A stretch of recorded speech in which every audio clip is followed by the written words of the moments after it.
Bienvenue à tous pour une nouvelle vidéo. Aujourd'hui, encore de l'unboxing. Ça fait un moment qu'en fait on fait une grosse série d'unboxing ces temps-ci.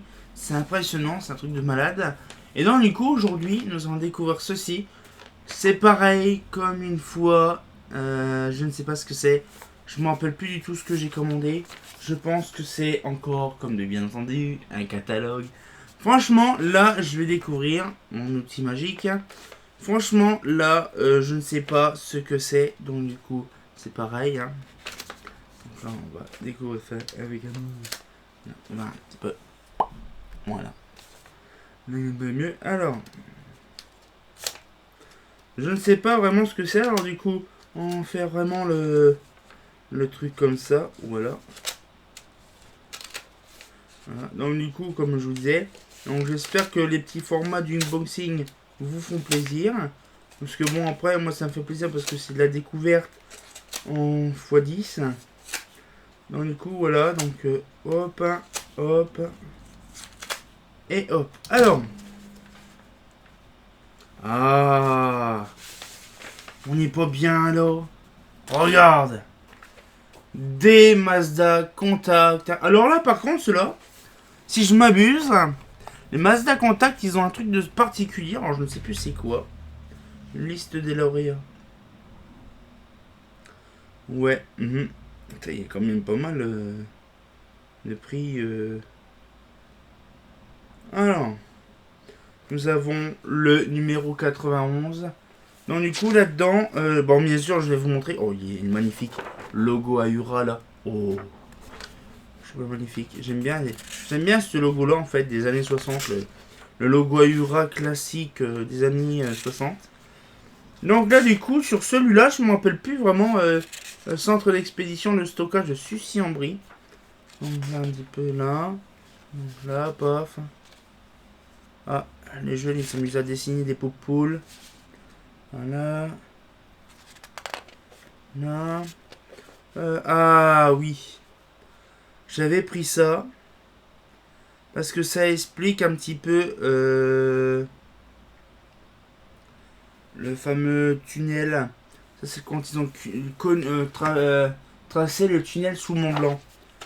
Alors en fait ils expliquent un petit peu, ce sont les projets d'études et appareils Mazda qui ont été adoptés pour l'éclairage du tunnel sous Mont Blanc. Alors pour info ce truc là date de 65. Hein.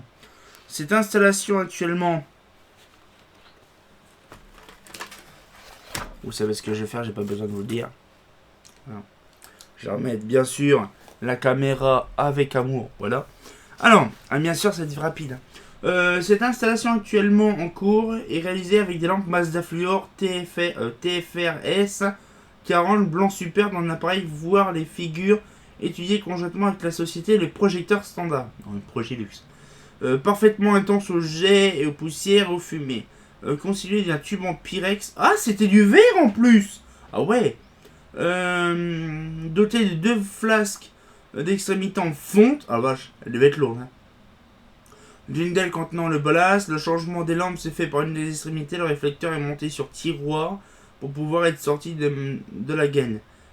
Pyrex, ok. Donc pour faciliter l'entretien et la vérification des 6000 appareils, un dispositif spécial a été prévu qui en permet un décrochage périodique rapide. Ah ouais. D'autre part, le nettoyage extérieur des appareils s'effectue au jet. Ah ouais. L'éclairage de la section principale du tunnel sera assuré par 2 lignes bilatérales de points lumineux écartés de 5 mètres d'axe en axe des appareils de section d'entrée et de sortie. Seront dotés d'éclairage renforcé pour éviter les automobilistes de trous noirs à l'entrée ou l'éblouissement par le jour de la sortie. La vitesse imposée au véhicule sera de 60 km/h. L'entrée de ce service du tunnel sera prévue à la fin du printemps 65. Ah. Les photographies, ok, d'accord. Franchement, c'était vraiment pas mal à l'époque. Hein. Ils faisaient la bonne chose, en plus, on les anciennes forêts et tout ça. Donc, ouais, ils avaient même carrément. C'est impressionnant de voir ça. Vous imaginez des caisses de Progilux de tubes fluo. Ça devait être vraiment impressionnant de voir ça quand même. Ça devait être vraiment impressionnant. Ouais.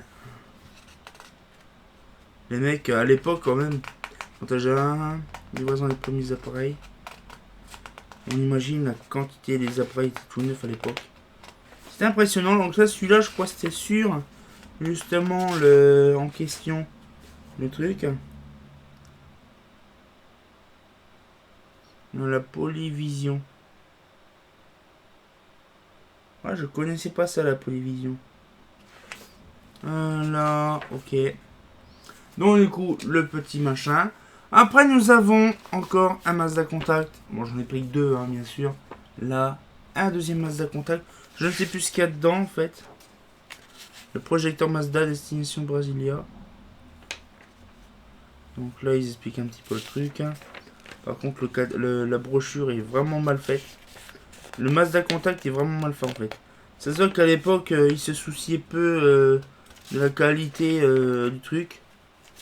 Parce que la brochure, elle s'ouvre mal, vraiment mal. Alors, et puis en plus, vous savez, c'est des papiers glacés. Donc c'est une vraie merde à tenir. Donc là, non, c'est machin de voiture. Ah ouais. Ça, c'est pour ce modèle-là. Voilà, de ce truc-là, on l'a. Alors, ça, c'est la chasse éternelle dans les rues d'Avignon.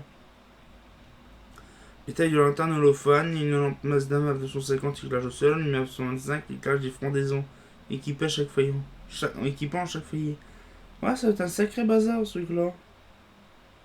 Parce qu'on voit que c'est un réflecteur de 3334L, une prismatique de 3334L. Mais après, franchement, je ne sais pas c'est du quel côté. Mais franchement, ça rend pas mal. Donc là, c'est vraiment l'esthétique du luminaire qui me paraît bizarre. Mais bien sûr, les applications datent de vieux. Hein. C'est pas récent. Donc après, nous avons ça.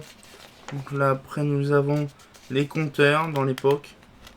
Les poupoules. Ah, chaîne et sprouche. Des réglettes. Hein, donc les plafonniers. Hein. Là.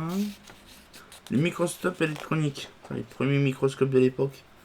Voilà, donc la PAF. Pour sécurité et contrôle des transports. Ah, il y avait déjà les premières caméras. Les premiers écrans. Les écrans cathodiques. Hein, oui, parce que Mazda faisait aussi des écrans cathodiques. Hein, des tubes cathodiques. Ça va, à chaque fois je me fais avoir. Le catoscope. Ah, ça s'appelait un catoscope. Ouais, le catoscope. Tu vois, je ne savais pas. Voilà. Puis après, on a un peu de tout et de rien. Oh! Illumine le plus grand pont suspendu d'Europe. Ah oui, le pont de Tancarville, c'était le plus grand pont suspendu d'Europe dans les années 60. Et maintenant, on a les ponts les plus fourbes. Voilà. Et franchement, c'est impressionnant parce que ces brochures-là, en fait, on trouve de tout et de rien. Heureusement, grâce à FOSA, ça me permet justement d'avoir un aperçu en général avant de les acheter. Mais ça fait plaisir. Donc, du coup, deux autres Mazda Contact, bien sûr, à scanner, comme des bien entendu, et à mettre sur mon site. Donc, du coup, j'espère que la petite vidéo vous a plu. Moi, ça me plaît justement des formats où qu'on voit des jolis petits Mazda Contact des familles. Ça fait plaisir. Et puis, comme de bien entendu, bah... ah, c'est pas faux.